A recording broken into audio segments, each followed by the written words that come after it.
extraordinaire. L'opportunité de voir mes étudiants en action. C'est l'occasion pour rencontrer tous les gens que j'aime en foresterie. Le CEF, c'était vraiment exceptionnel.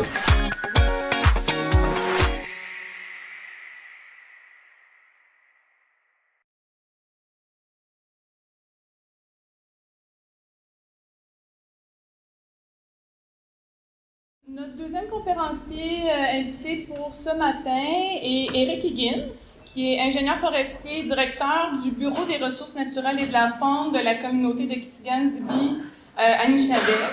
Eric possède plus de 17 années d'expérience en foresterie et il a notamment débuté comme planteur d'arbres, donc peut-être d'autres personnes se reconnaîtront dans ce parcours-là. Il a planté des arbres dans le nord de l'Ontario pendant ses années d'études. Eric vient nous parler. Eric est un partenaire privilégié de plusieurs chercheurs chez nous à l'ISFAR et aujourd'hui il va venir nous parler d'une introduction à la foresterie autochtone chez Kitigan-Zibi Anishinaabe.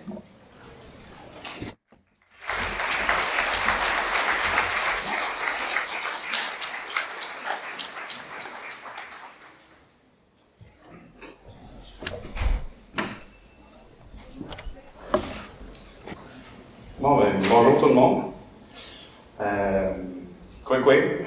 Eric Higgins Nijijnikas, Bouchet Nidonjiba, Nidondimante Onje Kitigan-Zibi Anishinaabe.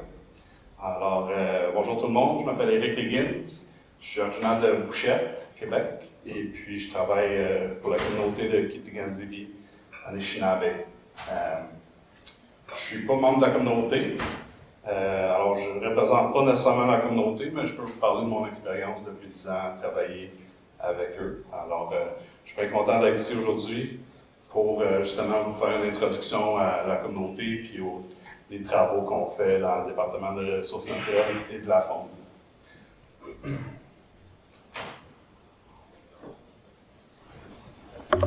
Pas le clicker. Je peux parler un peu de mon parcours. Je suis technicien, j'ai fait une technique forestière à Pembroke, au Collège Algonquin.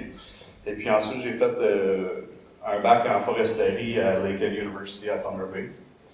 Et puis, j'ai commencé une maîtrise ici à UQO, dans le programme MGDEF, dans la première cohorte en fait. Puis, j'ai fait un stage à Kitigan-Zibi, puis je suis pas revenu à l'école. Alors, j'ai resté à Kitigan-Zibi depuis ce temps-là. Puis, je suis bien content, puis je vais vous parler aujourd'hui un peu de tout ce qu'on fait.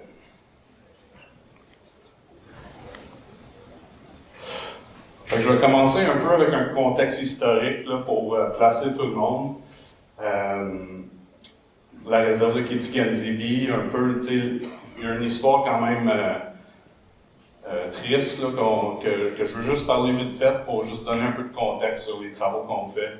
Puis, on utilise toujours un œil de réconciliation, puis tout ça, fait que c'est important d'en parler. Je vais parler de territoire traditionnel de Kitigan-Zibi. Les consultations autochtones, notre département est comme le premier point pour les consultations. Et puis, on a un programme d'espèces en péril qu'on fait depuis une vingtaine d'années. Et les gardiens du territoire, c'est quand même nouveau, mais on considère quand même que les techniciens qui travaillaient en espèces en péril étaient des gardiens avant que le terme devienne popularisé. Puis finalement, je vais terminer avec un nouveau projet qu'on débute, un projet là, de cartographie, d'inventaire de biodiversité à l'échelle régionale. Alors, vous voyez ici le territoire traditionnel de Kitigan-Zibi. C'est très large. Ça va de Lac-de-Montagne dans le sud, à côté de Mont-Tremblant, en haut, presque au réservoir Gouin. Puis ensuite, ça descend peut-être au Wawa, en Ontario, dans le sud de... Fait que ça fait... j'ai fait le calcul une fois, je ne me rappelle plus trop, mais je pense que c'est autour de 5 millions d'hectares. Les gens de Kitigan-Zibi, les familles, ça fait des milliers d'années qu'ils sont là. Puis les familles ont occupé tout ce territoire-là. Alors, tous les lacs, on regarde les noms des lacs, lac Buckshot, lac Ojik, tous les noms de rivières, Rivière-Rouge, Jean de Terre, c'est tous des endroits qui étaient occupés par les membres de la communauté dans le passé.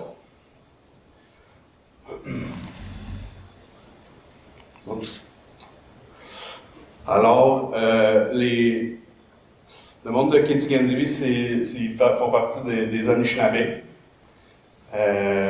C'était des peuples nomades. L'été, ils passaient leur été proche de la Kitchissippi, la rivière des Outaouais, lac de montagne. Ils se rassemblaient l'été pour faire du trade, là, de l'échange, faire des cérémonies, des mariages, tout ça. Puis ensuite, l'hiver, ils montaient dans leur camp de trappe à travers le territoire, ils s'éparpillaient, puis ils revenaient encore à l'été. Fait que les rivières, c'était vraiment le réseau utile pour ces peuples-là. Alors, je pense que tout le monde est au courant là, de la colonisation, de l'assimilation. Je vais passer vite fait la loi sur les Indiens. Les Premières Nations étaient considérées comme des mineurs. Ils se sont fait restreindre leurs droits. Ils se sont fait mis sur des réserves. Alors, ils occupaient tout ce territoire-là. Ils se sont fait mis sur des réserves. Il n'y avait plus le droit de sortir de la réserve sans la permission de l'agent des Indiens. Il y a eu des traités qui ont, pas ici, mais à travers le Canada, il y a eu des traités qui avaient comme but d'éteindre leurs droits. Ils n'avaient pas le droit de pratiquer leur activité spirituelle. C'était vraiment difficile. Les pensionnats autochtones également, là, qui est très triste. Il y a encore des découvertes aujourd'hui de cimetières.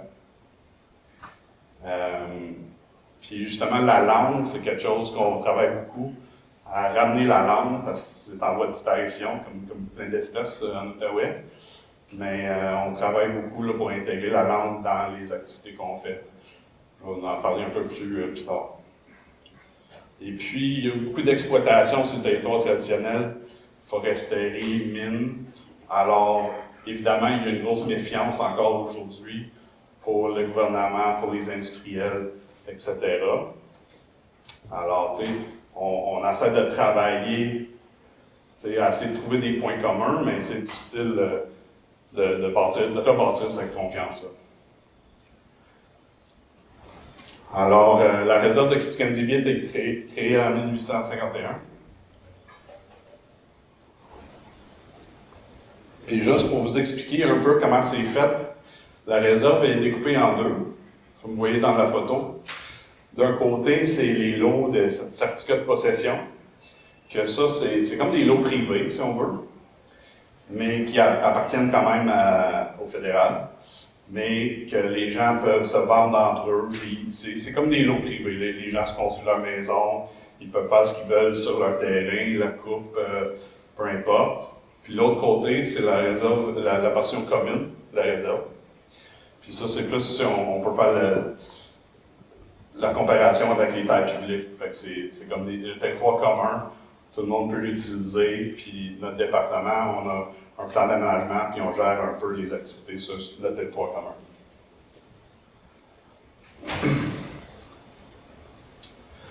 Alors, si on passe les années 50-60, il n'y avait pas nécessairement de règlement sur les territoires communs. Les gens pouvaient y aller comme ils voulaient. Il y avait beaucoup de coupes.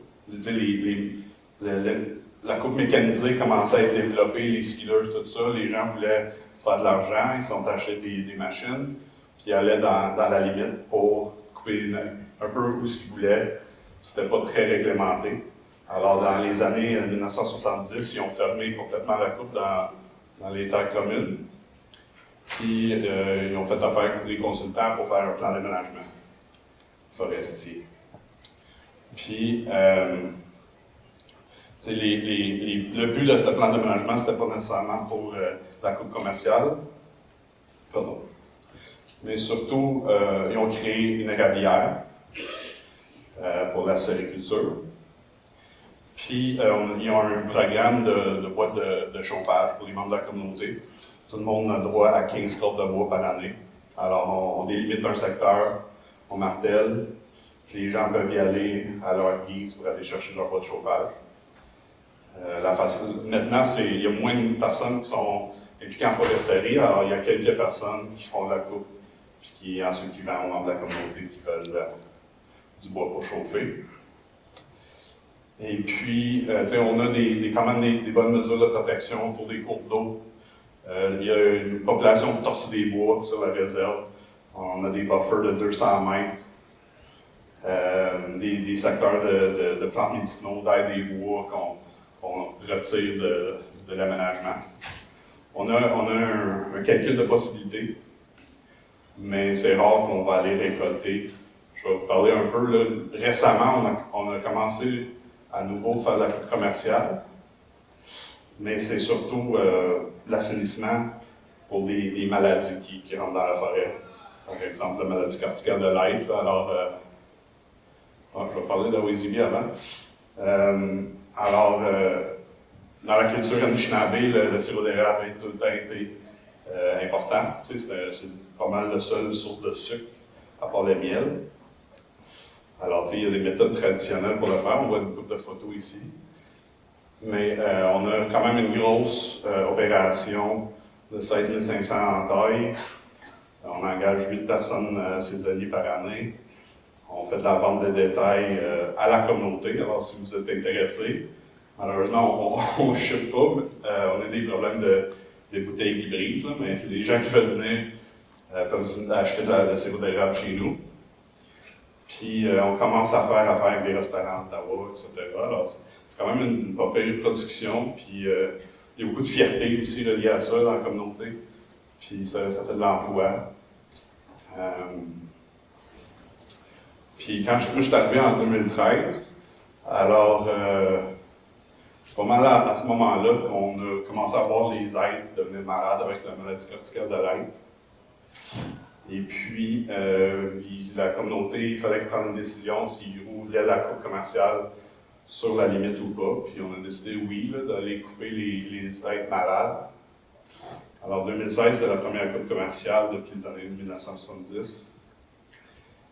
Et puis, on fait ensuite la sériculture du débroussaillage, etc. Puis en 2020, on a fait une autre coupe dans le pain blanc. On a vu que les pins ils commencent à être malades et aussi, les aiguilles ils tournaient jaunes. Il y avait moins de feuillage, fait qu'on on se disait qu'il y avait quelque chose de pas correct. On a fait venir le ministère faire des tests, puis finalement, c'était déterminé que c'était le White Pine Needle Disease. Alors, on a fait une coupe. Je ne sais pas si c'est expérimental, mais on s'est dit, on a regardé la littérature. Ça disait que cette maladie-là, c'est un champignon. Puis, qu'est-ce qui pourrait fonctionner, c'est si on éclaircit pour laisser l'air circuler, pour assécher le champignon. Fait qu'on a fait un martelage positif, si on veut. On a gardé les plus beaux, les plus gros. Puis, on a coupé le crâne puis les pins qui étaient malades. Ensuite, on a reboisé avec du pain blanc et du chêne rouge dans le sous-couvert. Fait que on l'a fait l'année passée, le reboisement, fait qu'on va voir les résultats de ça. C'est sûr qu'il va y avoir du montage par le chevreuil, mais au moins c'est un effort pour avoir un sous-étage multi-essence.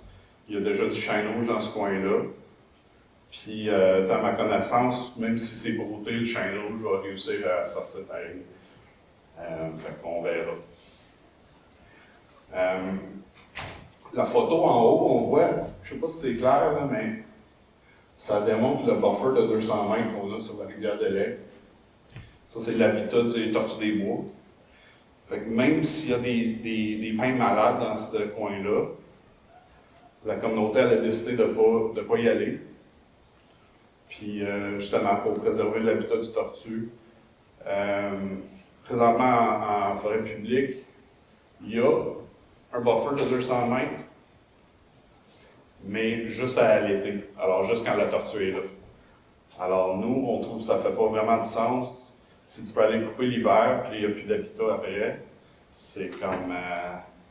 En tout cas, nous, on a décidé de garder ça réserve intégrale, puis, même s'il y a une perte d'économie. La consultation autochtone, ça fait une grosse partie de notre département, comme je disais.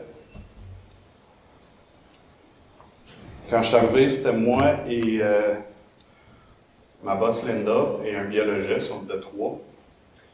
Puis, on reçoit en moyenne 75 à 100 consultations par année. Fait qu'on passait pas mal tout notre temps à répondre aux consultations. Fait que c'est quoi la consultation autochtone? En fait, c'est une obligation de la couronne de consulter les communautés quand il y a du développement sur le territoire, puis voir comment que le développement va affecter les droits de section 35 de la Constitution, les droits de pêche, les droits de chasse, les droits de récolte, pour les communautés. Ça a découlé des décisions de la Cour suprême, entre autres Haida Nation versus British Columbia. Il y en a plein d'autres aussi. Puis, qu'est-ce qui est un peu difficile avec les consultations autochtones, c'est que c'est à nous de prouver comment que le développement va affecter les droits de la communauté. Mais c'est le gouvernement qui décide vraiment s'il y a eu un impact. C'est comme 2 points de vue différents. Nous, on va dire oui, il y a un impact pour X raisons, puis on ne se tient pas nécessairement aux chasse, pêche, cueillette. Il y a aussi autodétermination, gestion du territoire, implication dans les décisions. Puis ça, c'est où ce qu'on a comme une différence d'opinion avec les gouvernements.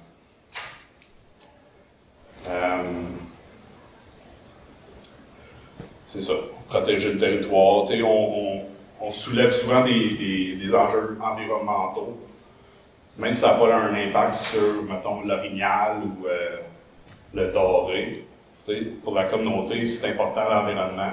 Alors, tout ce qui est relié au cours d'eau, c'est extrêmement important pour la culture. Fait que, on soulève quand même des préoccupations environnementales, même s'ils ne sont pas nécessairement considérés comme un impact sur les droits. On vient de sortir une nouvelle politique, en fait, là, de Consultation Accommodation Policy. Donc, on va voir comment ça peut faire une différence. Le processus, c'est qu'il y a une lettre qui est envoyée au chef. Le chef nous parvient, on analyse le dossier de façon, plus à l'ordinateur, on regarde les cartes, tout ça. Dépendamment de la consultation, on va aller engager la communauté, on va faire des sessions. On va inviter les gens à venir, on explique le projet, eux, ils vont nous donner leurs préoccupations, on va faire une synthèse de ça. Puis aussi, on va envoyer les Guardians sur le terrain au besoin pour aller voir qu'est-ce qui se passe là-bas. Y a-t-il des plantes rares, y a-t-il des éléments culturels à protéger, etc. Puis ensuite, on envoie une réponse au gouvernement. Fait que je disais, au début, on était 3, là, on a comme une équipe de consultation.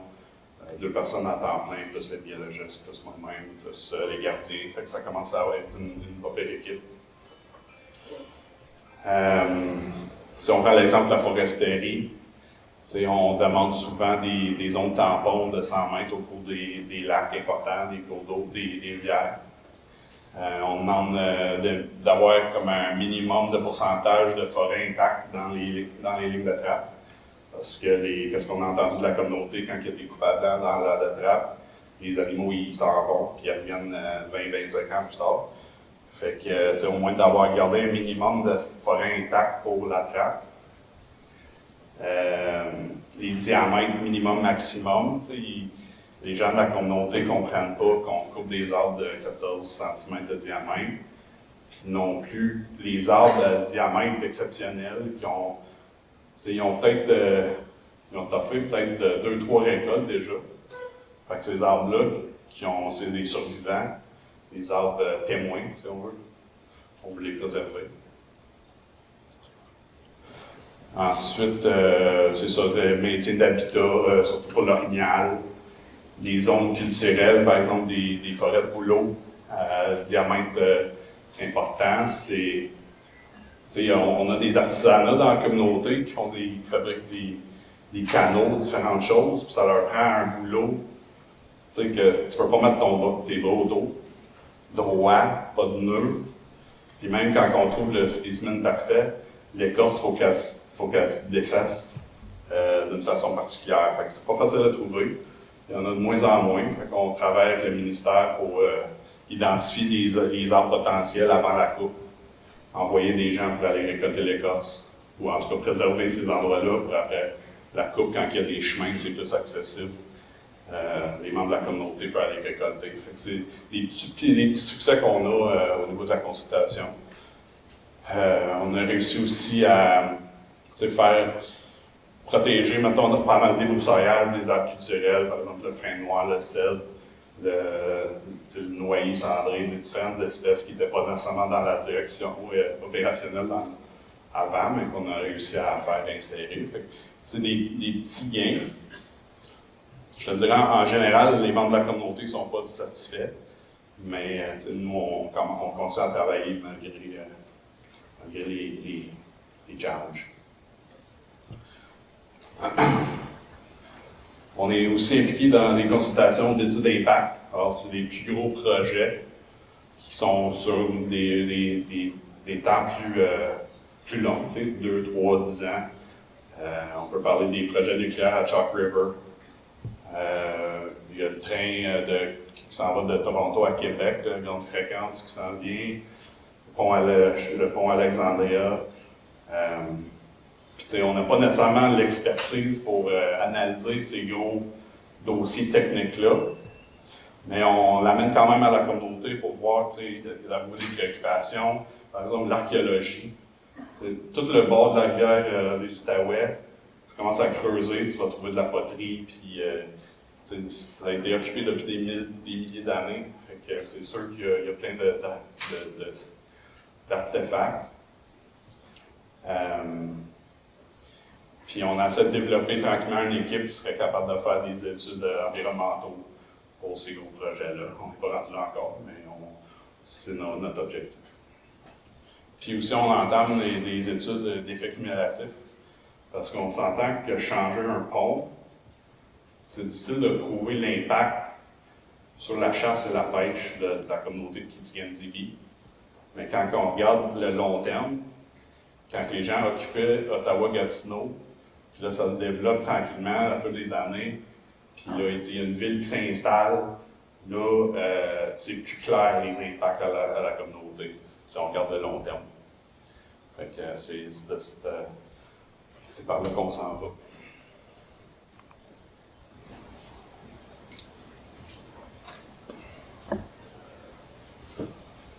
Je vais aller vite, là, je pense que je vais manquer de temps. Gardiens du territoire, c'est un programme qu'on est très fiers. C'est des gens de la communauté qui sont sur le terrain. On fait des surveillances de qualité d'eau, des suivis d'espèces en péril, tortues des bois, esturgeons, monarques, you name it, toutes les espèces sur le territoire. On a un projet dans la communauté pour rétablir le noyer cendré, c'est un arbre culturel qui est affecté par le chanvre, fait qu'on en plante dans la communauté, puis on a acheté une serre, on va faire pousser des arbres, puis c'est même des plantes médicinaux, c'est un autre projet prochainement. Surveillance du territoire, aller voir les consultations, aller voir les coupes, avant, après les coupes. Et puis, projet de langue, de cartographie. On veut travailler avec les elders, faire des entrevues pour faire les cartes du territoire avec les bons noms de la culture Anishinaabe. Comme je disais, tous les lacs, toutes les montagnes ont un nom. Fait que c'est de retrouver ces noms-là puis les cartographies. Transfert de connaissances, les Guardians, ils font des workshops avec les aînés. On a fabriqué un canot en écorce, on a appris à faire des mitaines à partir du cuir, on a appris à tanner le cuir. Bien intéressant. Les marches en forêt avec les aînés pour les plantes médicinaux. Fait que transfert de connaissances, les aînés à nos Guardians, puis de nos Guardians aux enfants dans les écoles. Fait que c'est un peu ça l'objectif de ça. C'était des petites images là, quand on a fait le canot. C'est un beau projet. On a fait, en fait, Dulcie en haut a fait des vidéos aussi, elle est comme cinématographe, là, puis on a fait une vidéo d'1 heure, comment fabriquer le canot, puis on va diffuser ça dans les écoles, puis parce que les aînés, ils ne seront pas là pour toujours, puis c'est important de documenter ces connaissances-là. Fait qu'on a fait des vidéos, pas mal tous les projets qu'on fait. J'en ai quelques-unes, je ne sais pas si je vais avoir le temps de les montrer, mais on essaie de filmer tout ce qu'on fait pour garder une archive là, pour les prochaines générations.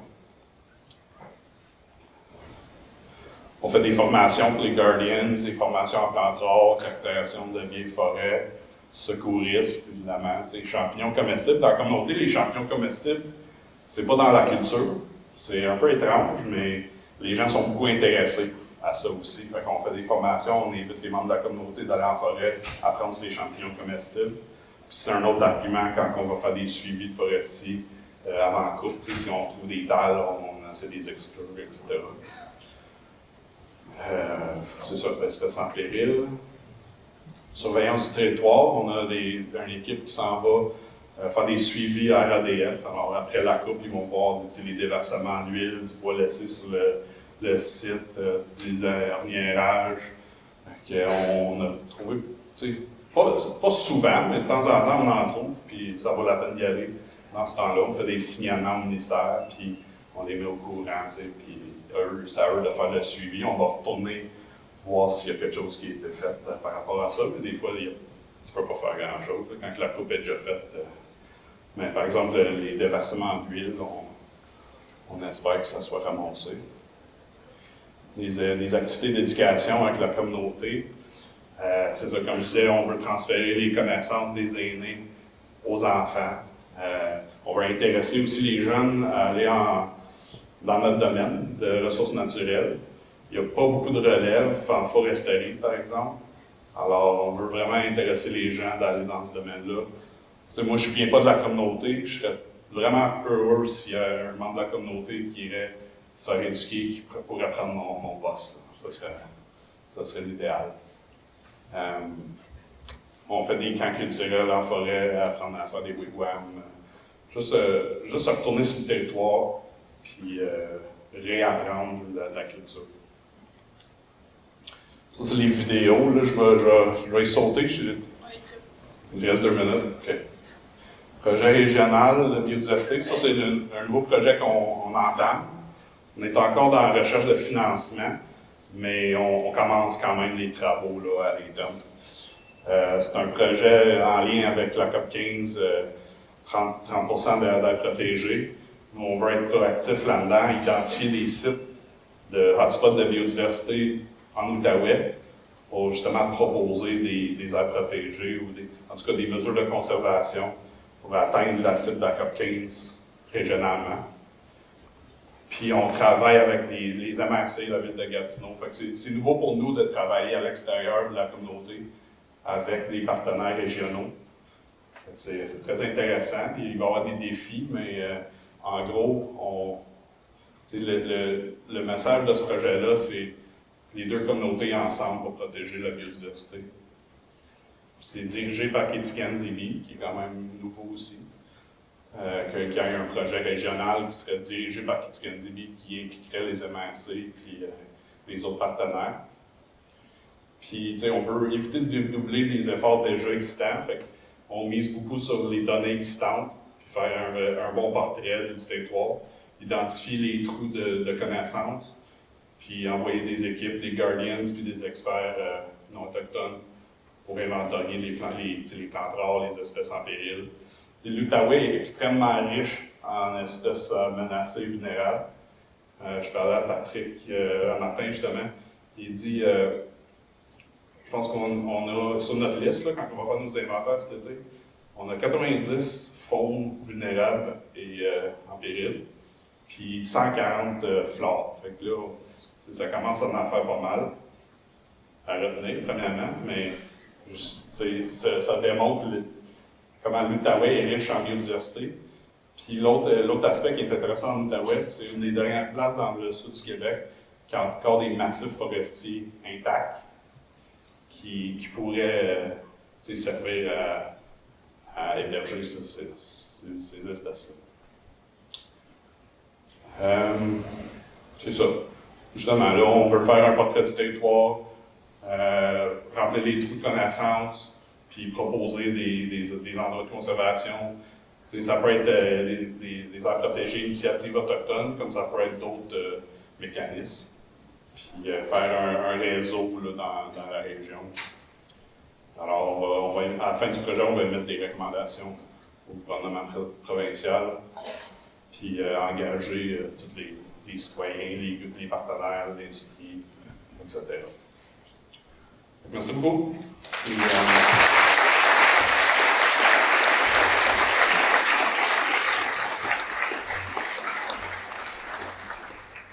vais permettre une question avant de vous laisser aller à la pause. Est-ce qu'on a une question?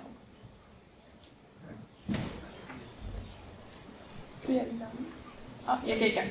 OK. Moi, je me demandais, en fait, là, avec le support du plan d'aménagement, là, vous faites le Consultation Policy, est-ce que vous pensez qu'avoir un support documentaire comme ça, ça peut vraiment supporter la communauté pour être respecté dans l'environnement, vous auriez le support, par exemple?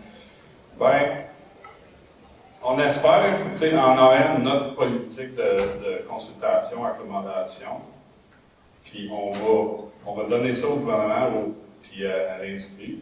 Voici les règles du jeu pour consulter la communauté.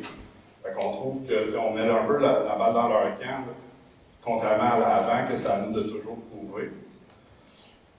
Je ne sais pas si ça va vraiment avoir un effet, mais on l'espère vraiment que s'ils ne sont pas capables d'accepter les conditions de notre politique, on verra, mais peut-être qu'on ne partira plus à la consultation. On verra où est-ce qu'on s'en va avec ça, mais c'est un peu pour avoir une politique claire dans la communauté pour nous, pour que ça soit clair pour tout le monde. Voici les règles de jeu pour consulter Critique. Donc,